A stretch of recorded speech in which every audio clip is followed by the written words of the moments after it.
Hey everybody, welcome back to another video. I hope you are having an amazing day, and today we are reacting to the BBQ King of Brooklyn. Now that's not two things I would have ever put together. Barbecue, Brooklyn, doesn't fit really well with me for some reason. Maybe it's just my conception of Brooklyn, but I wouldn't think of Brooklyn and then think, oh yeah, barbecue. But then again, what do I know? Yeah, this literally just popped up and I thought, oh, you know what? I'm going to have a quick look and see what it's all about. If you haven't done so already, please make sure you hit the subscribe button. A shocking 80.4. I'm just looking at it now because I took a screenshot. 80.4% of people who watch my videos are not subscribed. So why not just get away from the crowd, do something different, and hit that subscribe button? Be you, be an individual. Please? Anyway, without further ado, let's check out the BBQ King of Brooklyn.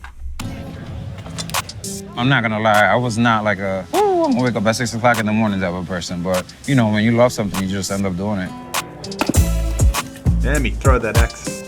I've gotten Dominican cowboy, Queens pitmaster, brisket king. I mean, I really don't call myself anything. Yeah, I'm a Dominican New York kid that does Texas style barbecue. Oh, so it is Texas style barbecue, okay. We went from selling from our backyard to one of the most popular and one of the biggest food festivals, I would have to say maybe in America. It's like first Dominican in New York. See? Be like him. Step away from the crowd. Do something different. Hit that subscribe button. I'm only joking. I'm not going to go on about it. But no, that looks pretty damn awesome as food. I like the way it said no alcohol beyond this point and he's standing with a cup of beer. It's like first Dominican in New York doing barbecue. I mean, come on now. Yeah, man. Boss barbecue. My name is Ruben Santana, owner and pitmaster of Bark Barbecue. We specialize in Central Texas style barbecue with a little bit of Dominican influence. Looks good. Looks good. 25. The Dominican influence on my food, I would have to say it has to do a lot with the spices. In Texas, it's really known to be salt pepper, but we use a little bit more than salt pepper. We cook on an offset smoker. It's really a long and slow process the way we cook our meats. We offer the size a of plethora of meat. Look at the freaking size of his barbecue. I need one of them. It's brisket, beef ribs, turkey, chicken, pulled pork, pork ribs, and our newest addition, chicharrón, which would be pork belly, but you know, in the Dominican style. Oh, and I some love of our pork sides belly. are sweet plátanos, arroz con gris, moro negro, coleslaw, and mac and cheese. The reason why we're called Bark Barbecue is because of what happens with the smoke and the meat, the outer layering of the meat forms a bark. So anytime you see like the brisket and it's all black, it's not that it's burnt or charred, that's called bark. The turkey is a really popular item.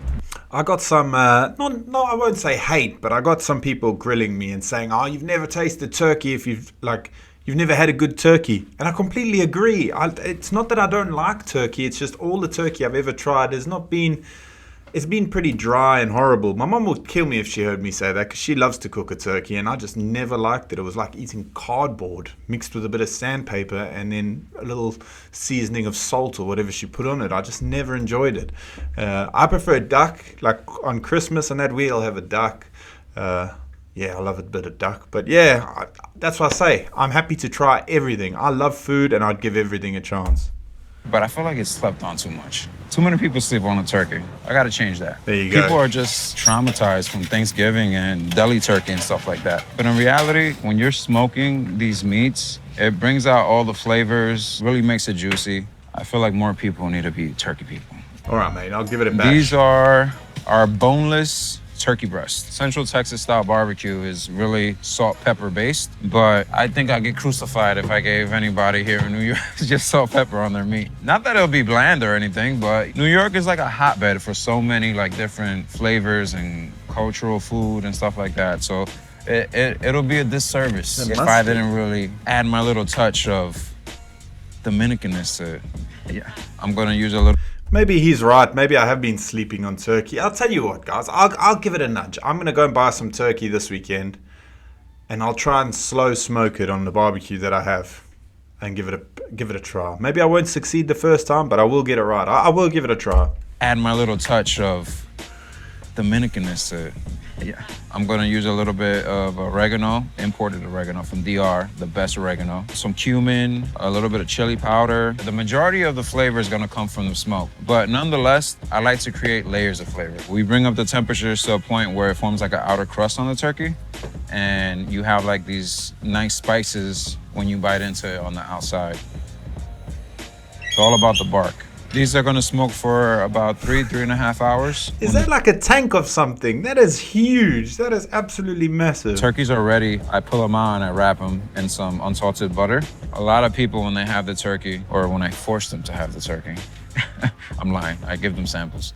They're like, wow, I wasn't expecting this to taste like this. Everything is self-taught, to be honest, but I watched a lot of videos on YouTube, and after a point, Guilty as charged. I've been watching so many barbecue videos to try and, because I want to make a smoker this year. I want to try and do it and make myself proud, like you're saying, with the bark outer layer and that.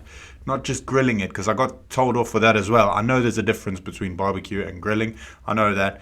But yeah, I want to, I want to move away from grilling and go onto a barbecue and smoke it. I reached out to a lot of like pit masters out there in Texas, and they gave me a lot of tips. There was a point where I had to stop watching YouTube, because I had to figure out my own way of doing it. Yeah, information overload, This process mate. is about 3 to 4 days in the making. We usually sell out like in 3 hours. So we're talking about 3 days of work for 3 hours of service. I start my cooking week on Thursdays. Those cooks usually go on to like 2 o'clock in the morning, because I'm usually sleeping like around 4:30 to wake up at 8 to start it over again. So, and that's on a perfect dedication, day. Man. No rain, no snow, no wind. You need a hell of a lot of patience. You gotta dedicate time to it, because if you don't dedicate that time to it, you're just gonna be making mediocre barbecue. That's it. So we're already losing daylight right now. These are usually how the days go. I'm here.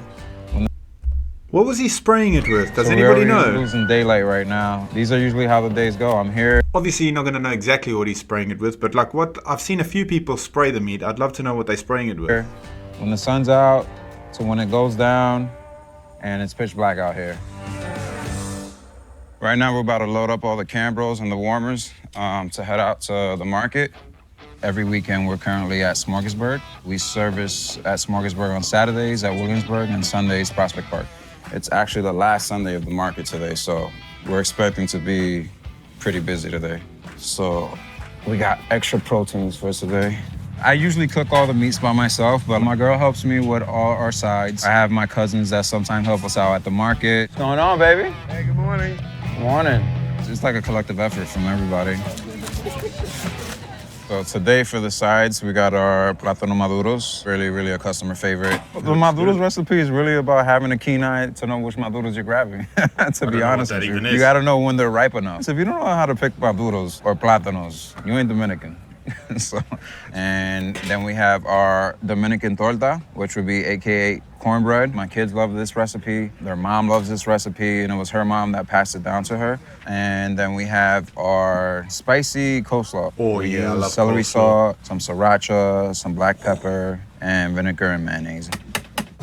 Sold, mate. My very first job was at Zaro's Bakery. That was a bakery out there in Penn State. Something I've noticed as well is your portions are huge. That is awesome. I'm so sick of getting these tiny portions. I want a big portion. I think that was my only food job, and it was actually my last one before barbecue.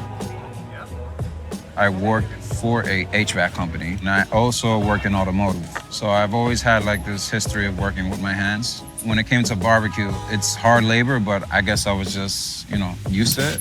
I did the HVAC for about 4 or 5 years, and that's when I started dabbling into the smoked meats side of things. It's crazy because it was just something that I was doing it after work on Fridays. I'll prep all the meat and go throughout the whole night and service all Saturday, and didn't get any sleep until Sunday. I did that for months out of the backyard. People will come, buy my food, we would sell out, until eventually we had a line going up the driveway. And that's when it hit me like, wow, this is something that it seems like it can be something. Because it was That's basically awesome, a hobby, isn't to it? be honest with you. But I took it more than that, because it takes more to be like, I'm gonna stay up all night, cook this brisket with no man. sleep after work, and do service the next day, and only have like 1 day out of the week for yourself. So I felt like I really wanted to be good at cooking barbecue. When I first started, I had a cheap $100 smoker. I was doing one brisket a week. I would call people and tell them I'm doing barbecue. Hey, would you like some barbecue? And you know, people would actually buy it. It was just one brisket. This would be people I would harass over the phone. But I would cook that brisket as if I was gonna serve 100 people. You know, and the same way it goes now. Like if I'm serving 100, I still have that attention to detail as if it's just one brisket. After, you know, I got this smoker, it jumped to 10, 12 briskets, then 20, 30, and now look, and it's, you know, it's these little small progressions that actually amount to like something bigger. So I think we're gonna pull these. What a freaking awesome story as well, isn't it? Like he's found his passion and he's decided to freaking pursue it. And look, he's doing really well. For fair play to the guy. Awesome rib stuff, tips, man. And wrap these so we can finish them off. So our rib tips are basically an extension of our ribs. Let's say you have a rack of spare ribs right here. Like the size. This is basically the top of that spare rib. So I counter the saltiness with some sweetness. Not too crazy. The pure honey helps with the meat not drying out when it's wrapped and holding. And of course, also gives a little bit of flavor. This gets wrapped. It's gonna go back in the smoker. Basically what I'm gonna look for is that I can lift this up and it's just like folding over my hand. And we're gonna pull it off, let it cool down, and then we're gonna throw it in the warmer to hold for tomorrow's service. The type of barbecue that we do really isn't that common in New York. I wanted to bring a Dominican influence into the barbecue because it's basically my background. It would be like me fighting myself not to season something, you know, the way I was used to growing up. I was actually born in Uptown, in DR 2.0, Washington Heights, but I was raised the majority in Queens, in Southside Jamaica, Queens. I was raised in a house full of women only. My grandmother had custody of us. I had aunts, cousins, and they all used to just throw down in the kitchen, all the holidays and all that stuff. My childhood, it was just like any other childhood of minority raised in the inner city. Wasn't that great in school. Gave my grandmother a lot of trouble. When I was 19, I was arrested for a firearm, well, set up for a firearm, and I was incarcerated in Rikers Island. That was a tough time. Being in the jail system is something really common in our family, so it seems like I was just continuing the chain, basically. In there is when I made the choice to improve myself and wanted to break that chain in my family, and I came out there a better person. I learned about who I am, that I'm not a follower, that I want to be a leader, and I do have the traits to be a leader. I take my hat off to him. What a legend. Like, he had a hard growing up, he's been to jail, and he's decided to turn around. Unlike so many other people who just carry on the same way, and fair play to him. What a legend. I actually saw a guy walk and said, oh my God, that meat looks good. And so I was like, she was like, it's probably this guy. So then we came over here. So we got a mixture of the lean and the moist brisket. I ordered a pound of brisket. It's Yes, delicious. big guy. That's it. Super juicy. I try to come almost every weekend. I live in Manhattan, actually, so I've been commuting to Williamsburg or to Prospect Park just for these guys. Ruben's great, just great people, great food, great hospitality. Awesome. No, I don't consider myself famous. Not at all. You know, I didn't go to no culinary school, so to have people making lines for us, so it's beautiful. I've had a rough upbringing. It's been a tough path, but I feel like it's not what defines me, it's what's made me. If they're still about. And I wouldn't have it any other way.